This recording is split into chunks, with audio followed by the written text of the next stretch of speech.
తెలంగాణ రాష్ట్ర రోడ్డు రవాణా సంస్థలో మహాలక్ష్మి పథకం ద్వారా 290 కోట్ల ఉచిత ప్రయాణాలు పూర్తి కావడంతో 10,000 కోట్ల ప్రయాణ ఛార్జీల ఆదాపై అభినందనల కార్యక్రమం నిర్వహించారు. ఈ కార్యక్రమానికి మంత్రులు పొన్నం ప్రభాకర్, సీతక్క, మహిళా ఐఏఎస్ అధికారులు హాజరయ్యారు.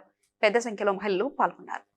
మంత్రి సీతక్క మాట్లాడుతూ కాంగ్రెస్ ప్రభుత్వం ఇచ్చిన హామీ మేరకు మహిళలకు ఆర్టీసీ బస్సులో ఉచిత ప్రయాణం 100% అమలు చేస్తామని తెలిపారు. ఈ పథకం వల్ల మహిళలు ఉపాధి అవకాశాలు పొందుతూ కుటుంబాల అభివృద్ధికి తోడ్పడుతున్నారని పేర్కొన్నారు. కాబట్టి ఈ రోజు దాదాపుగా 300 కోట్ల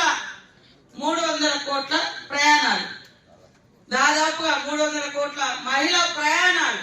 మహిళలు తక్కువ ఉన్నాం మనము, కానీ ఒక్కొక్క రోజు 30 సార్లు అడిపోతారు, 30 సార్లు నెలకు ఇటు వస్తారు. అవునా కదా? నెలలో వాడుకునే వాళ్ళు కూడా ఉన్నారు కదా, కాలేజీలలో పోయేటోళ్ళు. 10,000 కోట్లు చేయాలని చెప్పాలి, కానీ కొట్లాడుకుంటారు, కూరగాయలు తెంపుకుంటారు, డాన్స్ వేయండి అని ఒక గౌరవప్రదమైనటువంటి పదవులలో ఉండేటువంటి నాయకులు, బీఆర్ఎస్ నాయకులు విమర్శిస్తా ఉన్నారు.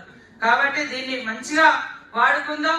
మనం 1 కోటి మంది మహిళల్ని సంఘాలలో చేర్పించాలా, మరి వాళ్ళందరూ కోటీశ్వరులు కావాలని కలలు కంటున్నాం, సంకల్పం పెట్టుకున్నాం తప్ప అయితే అవుతారు. రేపు వాళ్ళకు పెట్రోల్ బంకులు ఇస్తున్నాం, సోలార్ లైట్లు ఇస్తున్నాం.